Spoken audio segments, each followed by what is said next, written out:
Someone You Should Know. A program about people you know and even more that you don't. Hosted by Stuart Sax, veteran, husband, father, and grandfather.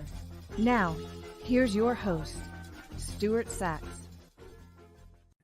Well, welcome to another episode of Someone You Should Know.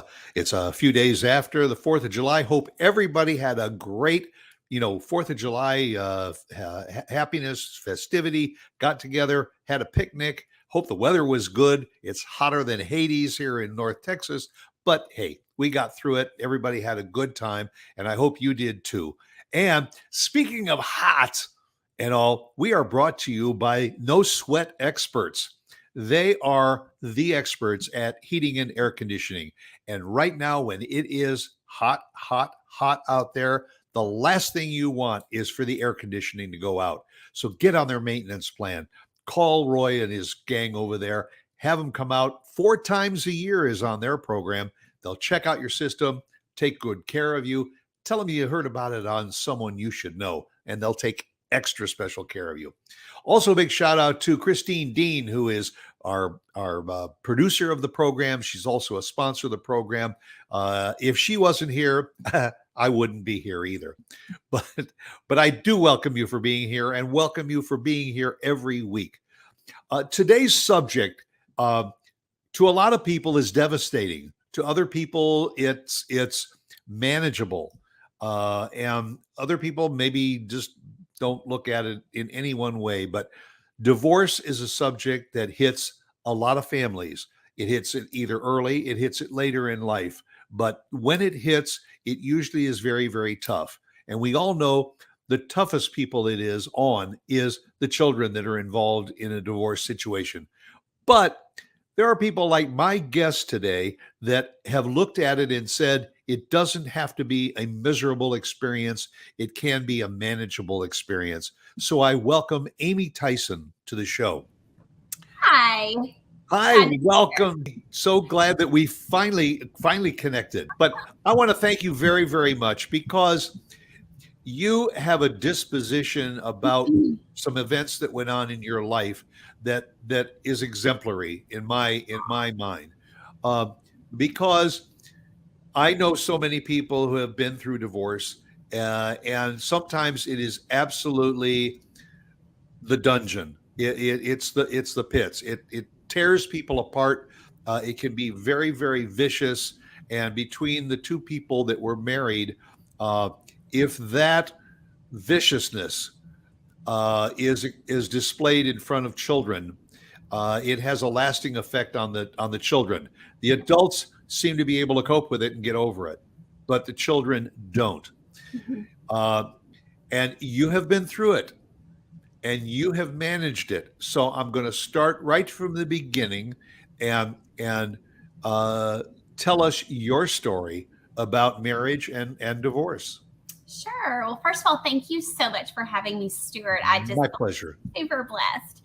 So I am one of those people who fall into the category. I have been married twice and also divorced twice. And so I feel like going through those events, I learned along the way. Obviously, like so many people, made plenty of mistakes and learned from those. And my goal is to help others and to use my past pain for a purpose and to help families, both parents, both of the spouses, and their children. Well, and you said you went through it twice and all. So obviously the first time, you mentioned that, it's a learning experience. Yes. And you went through it once, and you say you gathered a learning experience from it. Mm-hmm. So I guess my follow-up question to that is, so what happened when you went into the second marriage with this learning experience, and then somewhere down the road, there was a fork in the road and somebody took the wrong turn? Right. Well, undoubtedly through my first marriage and going through that divorce, my top priority when being faced with my first divorce was my two girls that I had at the time that were 4.5 and 7.5. I was a stay-at-home mom, had been a former teacher, and my goal was my girls. And there's so much emotion behind that because you feel like your life is falling apart and you want to help your children and trying to figure out the best way to do that. And so as I was going through my second divorce, of course, it goes back to that, oh my goodness, like the way that I explained it to my girls the first time, even though I did it in the way that was recommended to me, it had an effect on them that I didn't like for them. And I wanted to change that. And so it was figuring out, how can I do that in a better way? And in the second marriage, you had a third daughter. Yes. Oh my God. Right. My wife is one of three daughters. And I had so much empathy for my father-in-law over the years to have to deal with a wife and three daughters in the house. Talk about hormones. I refer to us as the girl team. And you know what? I wouldn't have it any other way. Like I just love it. So one of the first questions that comes to my mind, and I would say, is when you went into the second marriage, how well did your two girls at the time adapt to that second marriage? I will say I was very blessed from dating relationships and to when I first got married, that my girls did not have any difficulty adjusting to anyone that was brought into their life. That's not always the case for people. Right. But for me, I feel like my girls had such a solid relationship such a solid feeling of their relationship with me that there wasn't that insecurity there. And that can be tough for a lot of kids because they wonder, where am I going to fit into this picture? And I did always try to make my girls feel like, you know what, this doesn't change my love for you.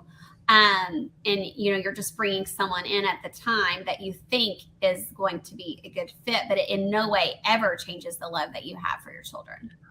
Right. And I always think of how do your girls react to this new stepfather, if you will, because they still have a relationship with their biological father. Yes. And they have a stepfather. And, as they get to be teenagers, you always hear those stories of, well, you're not my father, so don't tell me what to do.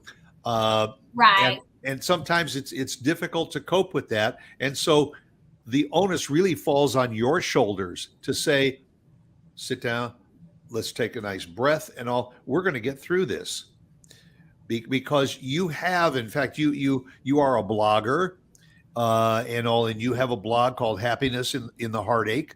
Yes. And I invite people, it will scroll across the screen a little bit. Happinessintheheartache.com is the website. I urge you to visit it to find out more about Amy's travels and her story. And we're going to talk a little bit more about her book also. But in this second marriage now, along comes another little girl. Mm-hmm. Am I correct? Tyson, is that her name? No, our last name is Tyson. Her name is Tegan. So Tegan, that's right. Which is another cute name. I like. And it says right underneath your beautiful face, author of One Princess, Two Castles, and the princess is Princess T.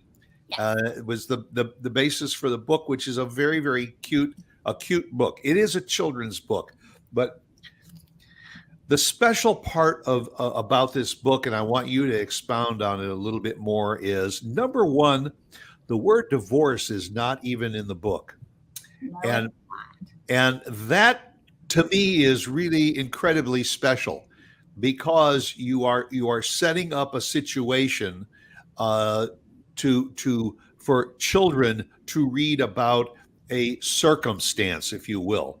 Not a dispute, not a fight, not a divorce, and all. It is just a circumstance where now you find yourself with two castles, mom's castle and dad's castle, and how you treat it. The book is aimed towards children basically in grade school age and all. But I think it's a good read for parents and grandparents, Absolutely. especially that are involved in their children's lifestyles and lives, so that they know. The cover of the book, which is a great cover, Thank you. and Princess T is just so darn cute. But so tell the listeners and viewers and all, what was your premise, having been a teacher? Obviously there's that aspect of you being trained to work with children in all circumstances. What was the onus for you to say, you know what, I want to sit down, I want to write a book about this after this second divorce, and really focus it in on what it did to my daughter Tegan? Absolutely. Those are so great questions. So, going back to when I was walking through my first divorce, this will kind of give you a glimpse of like the passion behind this story. At the time, I was loaned a book from my church, and was told how to explain it. Took my two daughters, who at the time were ages 4.5 and 7.5. We took them to a park we had never been to, went off like in a treat area, laid out a blanket, had their dad meet us. And I read the book because from being a teacher, I love teaching and getting a message across through a book and then talking about it. And so read the story to them. They hated the story, never forgot the book, never forgot that day. And they're 21 and 18 now, still very much just remember that book and that day. So you can imagine my concern as I was going through a divorce many years later, having now another daughter who at the time was around 5. And, I felt like a complete failure, as so many people do. Here I was going through a second divorce, and now I've got to turn to my youngest daughter and look her in her eyes and say, your daddy and I are not going to stay together. At the time, the school counselor recommended a book. I ordered it on Amazon, and it came in when my youngest daughter was not home. So I came in, and just to feel just extra alone, I remember I went in my apartment bedroom, closed the door, I sat on the floor, and I looked at the cover. I started to read through the first several pages, and Stuart, I just closed it. I thought, this isn't it. And I thought, at least it's not the way that I wanted to explain it to my little girl. And, let me back up, because this is the really special part. Okay, so before I even ordered that book, months prior to that, I was in my room and I had One Princess, Two Castles come into my head. I didn't know why. Like, I had never thought about writing a book, hadn't even previewed another book to read to my youngest daughter, right? And I just thought, this is kind of odd. And I wrote it on a small scrap of paper and literally put it in a silver box and put it away. Never did anything with it, never thought anything about it. Okay, fast forward, I get the book that's recommended to me. I'm like, this isn't it. Go on about my business. And I'm frustrated because I'm like, I've got to tell her, and I need a better way to do it. And so at some point, I sat down at my desk and the words just flowed. And that is what is in this book, One Princess, Two Castles. Of course, it's been edited a little bit along the way, but that is actually how I told my youngest daughter that her dad and I were getting a divorce, only it was just on typed out pieces of paper. I didn't have illustrations. And I just read it to her, and she goes, Mommy, I'm Princess T, aren't I? And I said, you are. And it was reading it to some other friends in my life, and they were like, Amy, you should publish this. And when you hear it enough, you're like, well, maybe I should.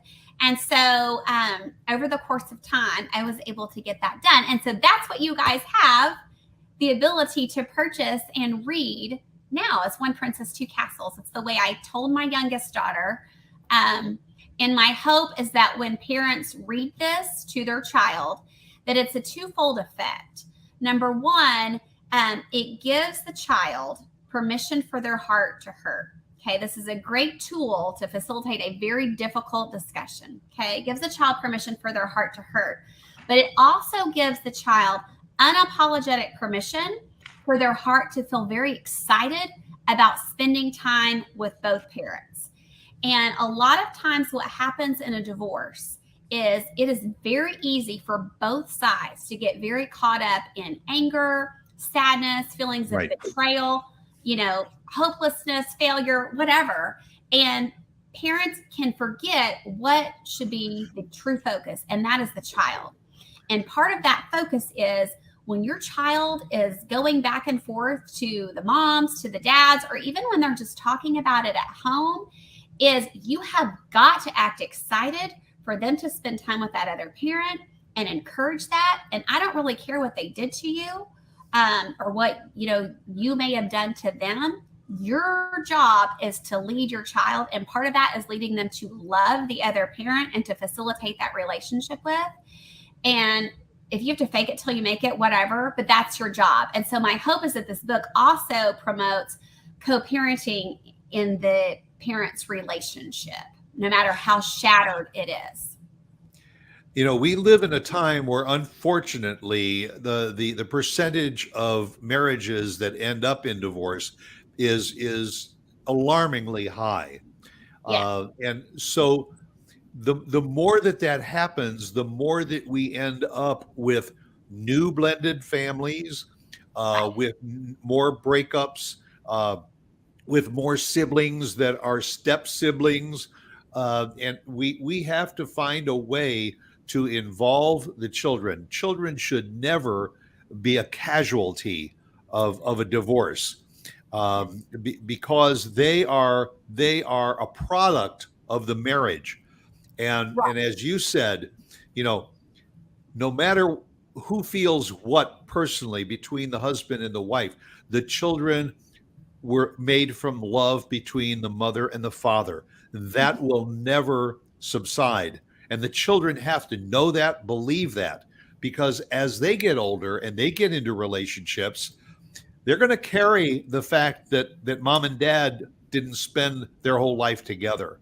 Yes. And all. So it 100%. has to have a positive effect on them as they go forward into their relationships. Am I Right. correct? Yes. And I mean, I believe with all of my heart, like everything in me, that the way a divorce or a split is handled, and I say split because, as we talked about in my book, it doesn't say the word divorce. And that's for two reasons. Number one, I feel the word divorce is a much too large of a word to talk about to a young child. And number two, in today's world, you have a lot of families that were not married with that phrase, but they were still very much a family unit. And that's what the child is used to. And they are now splitting apart. And so I wanted my book to give hope to all families that are going through this. But I believe with all my heart that the way a divorce or a split is handled can forever affect the trajectory of not just the parents' lives, but also the children's lives and future generations forever. And so it is imperative that it is handled in the most healthy way possible. These kids can thrive. These parents can thrive, but it is a changing of the mindset that, things will be different, but things will be good, which is a phrase that's constantly repeated in my book, because things are going to change, but you have got to embrace that change. And no matter how difficult the circumstance, if you look hard enough, there can be good that comes from it. You just have to look and then embrace that. Do you find that it is positive when your child goes to spend time with the father, that when they come back home that you address that and say, how is it? What did you do with daddy? And how was your time spent? It should be a learning experience, or do you think that mom is the better way to go? You know what? That's a really good question. So number one, I don't think it's healthy to quiz your child. So I will say that. But I do think that you should show a vested interest in the time that they're spending, whether it's at their other parent's house or their friend's house. Now, I'm really blessed in the fact that when my child, my youngest, is at her father's house, we allow her to call us each night, or we call her. And so there's the constant dialogue. And I might just say, hey, tell me your favorite part of your day, something along those lines. Mm-hmm. Not, oh my gosh, where did you go? What time did you eat? Did you eat your broccoli? What time are you going to bed?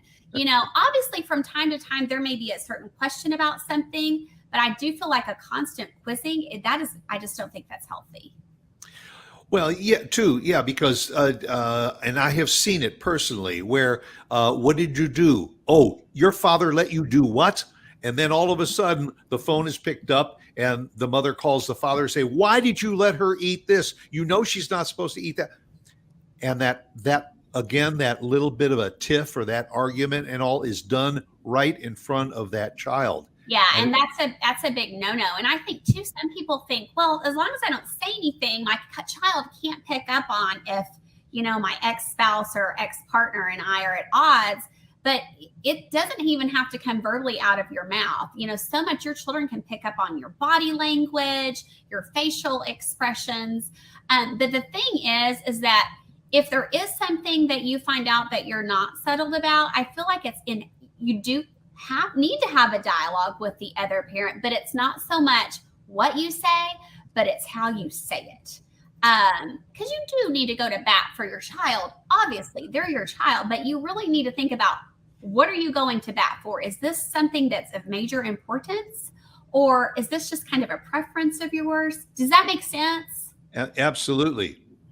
Because the thing is that obviously you and your spouse or your ex-spouse or your partner got divorced for a reason. And chances are your homes are going to be very different.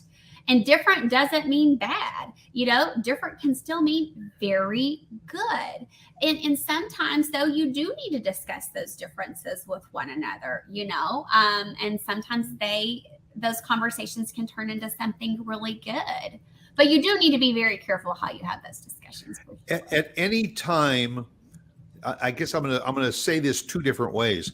At any time in your circumstance, did any of your girls ever think that the reason that mom and dad were splitting up was their fault? No, never. Not with any of them. No. All right, and then the follow up to that is, what is the advice? Excuse me. That you would give to people who either their children are going through a divorce, if these are parents that are watching and listening, or someone who is watching or listening and is having maybe a little bit of a rocky relationship. What is the advice that you give to them so that the children do not get the feeling that I'm the reason that mom and dad are splitting? Sure. Well, first of all, whenever you start to feel so frustrated, I think if your child is with you, just go over, take a quick glance at them, go over at a picture of them and look at them and know, I have to keep them at the focus. Like whatever I say, whatever I do, I've got to keep that in check, because that is what matters the most. And at the end of the day, that other person is always going to be that child's mom or dad, and you have got to make the best of it. Now, in regards to the child not feeling like it's their fault, I think one of the best things you can do is be very intentional about spending time with your child. And we do what we call daughter dates. And so I try to do them with my girls individually. And of course, they're, all different ages, but it's time where it's only with them. And it's not necessarily we're going somewhere, but it's just quality time. And I try to always talk about, like, your dad loves you so much and I love you so much. And, we're going to help you be your very best self, especially with my little one, because she's still very much in those very formative years. Yeah. And when you went through the divorce, when Tegan was young, how old was Tegan? She was about 5.5. So she's, basically getting ready to go into school, and mommy's in one house and daddy's in another house, and she's very, very impressionable. Sure. And so the impression that you have to put upon her is as positive as it can be. Right. All right. Now, there's a bit of space between your two older girls and your youngest girl. In fact, the oldest girl is off to college. She is. She's a senior in college. Senior. She'll be home soon, though, so that's good. Did you get married the first time when you were 12 or something? You're so good at math. No, I'm 46, so I was in my 20s for the first marriage. So And the second one is 18. What is she in college yet, or she's she graduating was high about to school? go away to the University of Arkansas. She just graduated from high school, so it's about to just be me and my youngest daughter Tegan. So I have not had just one child at home in years. And the oldest child, is she already out of college? She's a senior at college now? She's a senior, so she'll, I think, be moving back to like somewhere fairly close within an hour in the next year and a half. If all goes as planned, so that'll be nice. The relationship between the two older girls and Tegan, what was that like growing up? Oh my goodness, they're so tight. And the funny part is my oldest daughter, Cassidy, and then Tegan, they are about 12 years apart. And they, although they're all three close, Tegan has the tightest bond with my oldest one. And Cassidy's always been kind of like a second mom. And even when Cassidy's been far away, they still just have this undeniable bond, and it's amazing. So I am very blessed. They are all so tight. And what position did the two older girls take with Tegan when you were going through the second breakup? Well, it's interesting that you say that. So I timed it so that we could all be together for that discussion. And they very much stepped in at the discussion because at the time, I think they were, my two older ones were both in high school. And they talked to Tegan about, okay, here's like the positives that can come from being in two homes. And her hearing it from her sisters who had already experienced it, and hearing it from, a child, even though they're in high school, she doesn't view them like as, that old. So viewing it from a child's point of view was, I feel, very helpful and a comfort to her, because you can imagine as an adult going through a divorce, even though unfortunately it is very common, when it's happening to you, you feel like you're the only one going through that. So imagine as a child what a child feels like. They can often feel like, oh my word, I'm the only one going through this. So I think it was a big comfort for Tegan to hear that from her two older sisters. Okay, but these are the good parts about it. And you talk about that. I was just looking through my notes, and there's a quote that you have from the book that talks about the divorce doesn't have to be a bad thing. That I'll find it here because it was a great quote. I'll find it. Okay. But the other point is the fact that the two older girls were able to interact with their younger sister about what was going on, because at that young age, and especially what this book is aimed at, that grade school age child, the last thing you really don't want your child to do is to learn about divorce from their peers. Right. In school, they go to school and, oh yeah, my mom and dad are breaking up and my dad throws stuff at my mom. Mm-hmm. That just throws the mindset way out of whack. And it's important that your children listen to you. And, Right. If you hear this, you listen to mommy and listen to daddy, not just listen to me. Don't listen to him. It's a combination. Yes. And that is what I think is so beneficial to my book is divorce and splitting up impacts millions of children. You're right. I feel like with my book, it's not like the mechanics, it's the emotion behind it. And it gives children a princess to identify with, somebody that has gone through it and has come out on the other side for the better. And so I think it's so important that these kids see, oh my goodness, okay, something hard can happen, but something good can come out of it. And I have to look at it that way. And it's a teaching resource. And I also think it's a great resource for children whose families are still very much intact. It can help them to have empathy for their classmates, for their friends whose families are different than their own. My hope is to eventually get this in every single classroom to be used as a social emotional learning tool to help. Yeah, you also mentioned, and I think it's very, very valid, that getting this into pediatricians' offices too, because it's a short, a fairly short book. It's a short read, and while people are sitting in a doctor's office with their children, whether they are married or they are divorced or going through a separation, it would be a good read to have in pediatricians' office for people to pick up and see. Absolutely. Yep. Pediatricians, counselors, play therapists. Right now, family law firms are starting to carry my book to give to their clients that retain them for divorce Excellent. and modification suits involving children, so that they're able to say, you know what, as a family law attorney, that they're not just invested in the legalities of the case, but they're also invested in the emotional well-being of their clients and their clients' children. And they're able to say, listen, in the middle of your storm, here is a resource that you can utilize to facilitate that difficult discussion to have with your child. And it's interesting too, because I had a single dad who bought my book, and he's been divorced for a number of years. And the feedback, and he sends me videos of his daughter reading it. And he said, every time that she comes to his house, and she's a second grader, she pulls out the book to read it. And I think what some people don't really think about is that they think, okay, well, I've been divorced for a year or two and my child's over it. And they are, I'm sure, very much healed in a lot of ways. But this helps them to just remind them things are going to be okay. Like, things will be different, but things will be good. And just a reminder, and help them to have somebody to identify with.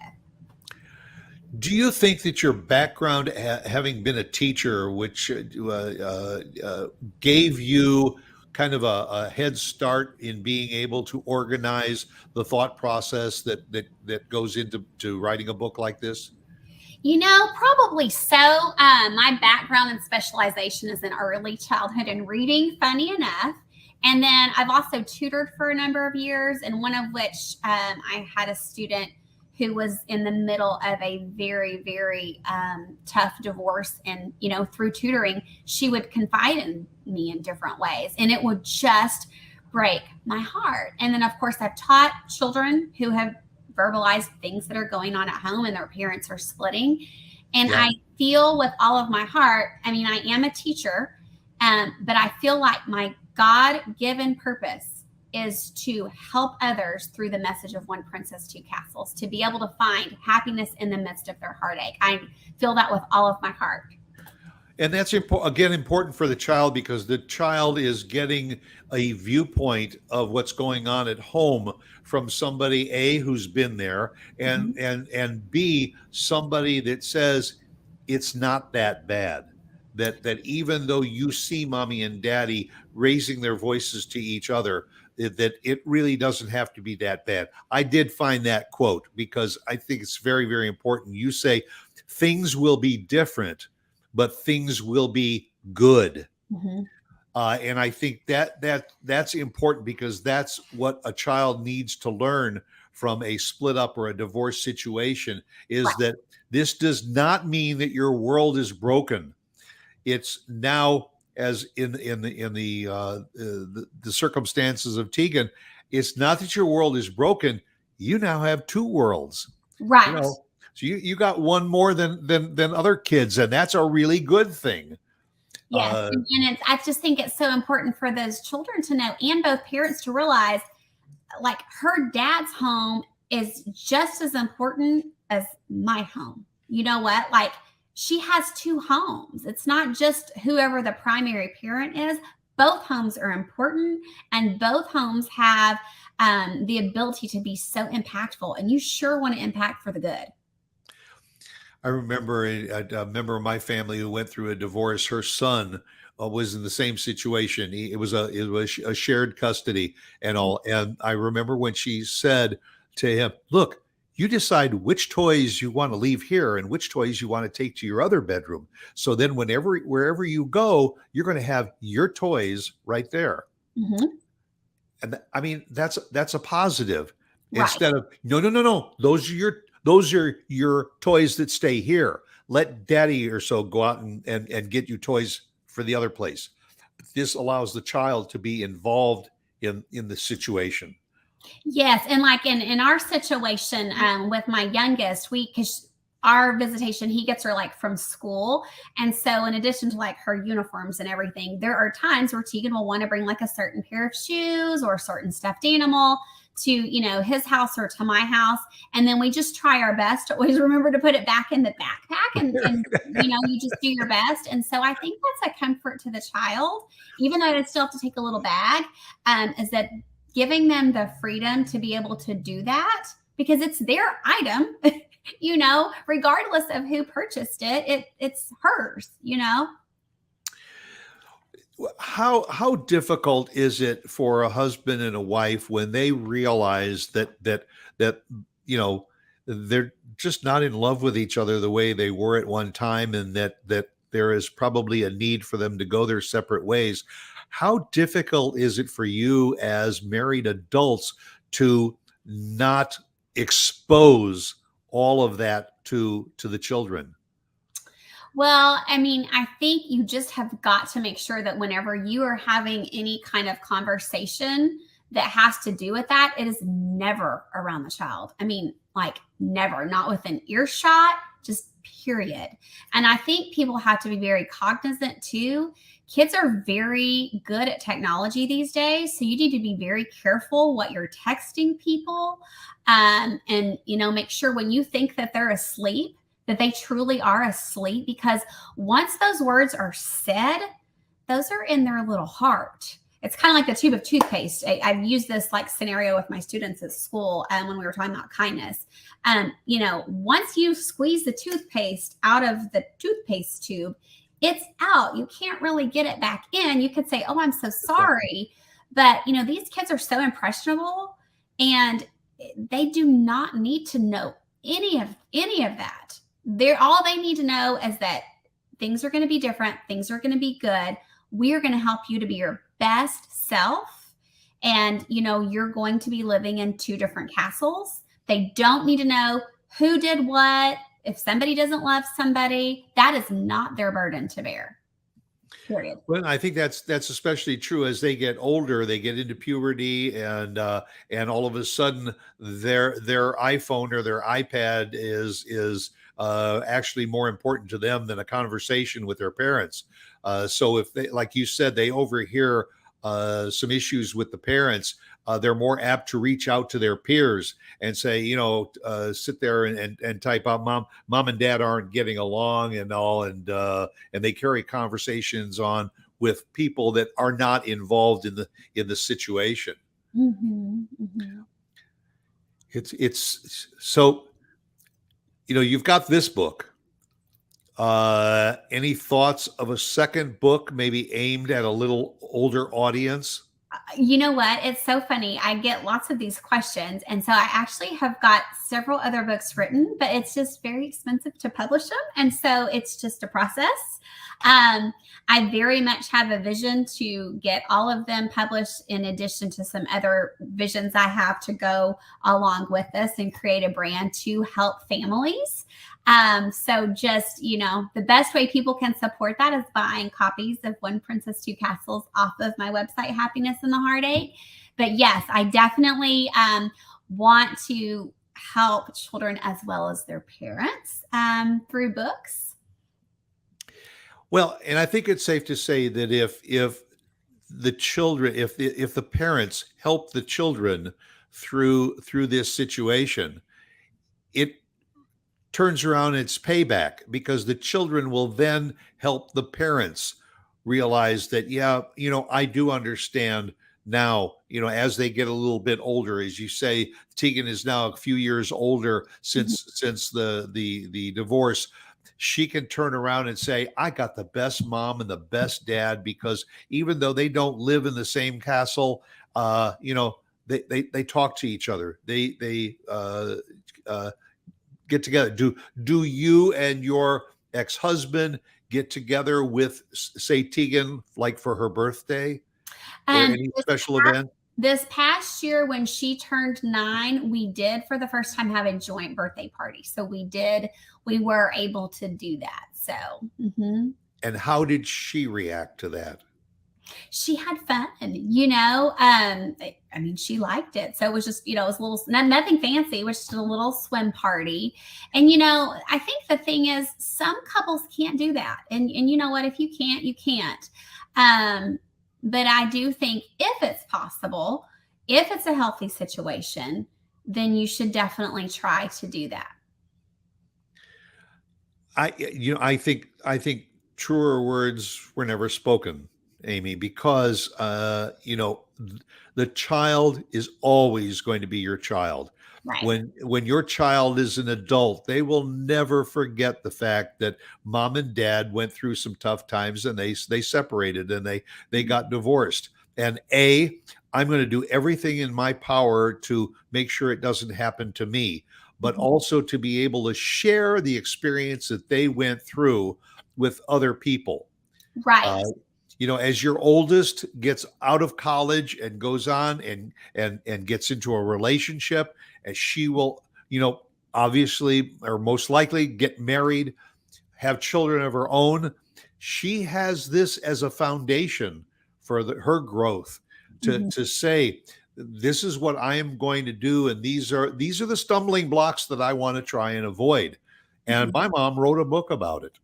Yes. Well, it's funny you say that. She's very much been in a very healthy, strong relationship for the past several years, and it's withstood distance and everything. And so I'm really proud of her and the guy that she's dating. I just love them both dearly, because I'm like, they're doing a good job. And she's not, when you've gone through 2 divorces, especially, one of the concerns is, oh my goodness, I don't want my children to get into relationships that aren't good because of what or get out of relationships because they're afraid to go into them. Right. And so, she's doing, my oldest is doing a fantastic job. In fact, I told you we're the girl team, but this past Christmas, Jacob came over for Christmas Eve, and I was joked. I said, well, we're the girl team plus Jacob. So, yes. And I do want to put this in here, 2 different things. So number one, just know that it's never going to bless you. It is never going to benefit you to talk poorly, to talk negatively about the other parent. And you may think that's going to make the child love you more if you paint the other person in a bad way. But what I can tell you is, and I've seen it like in my adult life, eventually people figure it out, and you wind up holding it. You wind up almost, I don't want to say holding it against, because you don't want to, you just like you're bitter, but you then realize, oh my goodness, the parent that was saying these things to me, like, they were the one, that should never have happened. And they were probably the ones that were very likely a stinker. You know what I mean? And so I just think it's so important. Don't ever think you're going to wind up benefiting long-term from speaking negatively to your child. You're going to lose in the long run. And I know I've tried very hard over the years to not ever do that to my girls as they were growing up, because it was still their dad, and they deserve, my girls and all of you that are watching, that are going through a divorce, that are divorced, your children deserve to believe that both of you guys are their heroes and to look up to you. Because, and I heard this said one time, and I thought about it, I'm like, it is true. Somebody can be not a very good spouse, but they can still be a really good parent. Does that make sense? Yes. Definitely you want them to be both. But they can be a really good mother or father and not necessarily be a good husband. And the other thing I want people to know is that it's not that I'm a promoter of divorce, because I'm not. So just understand that. I'm not saying, woo, go get a divorce. I'm not a promoter of divorce. I'm a promoter of a healthy, happy marriage. Does that make sense? Absolutely. Absolutely. And happiness in the heartache, .com is the website, and happinessintheheartache@gmail.com is the email address if you want to reach out and have questions for Amy. That's a beautiful family that you have. Thank you. And I wish you the very, very best. I can't even begin to thank you enough for sharing your story. It's not an easy subject, but I think that you have attacked it in a very, very professional and a very, very meaningful way. So, Amy, thank you very, very much for being a guest on Someone You Should Know. Thank you. And that'll do it for another episode. I thank you again for being with us. I always end my shows by saying, "Beat yourself because everyone else is taken." So I'll let it sit again at the end of the show. Thanks for being with us. Thanks again to Amy Tyson, and go out and make it a good day.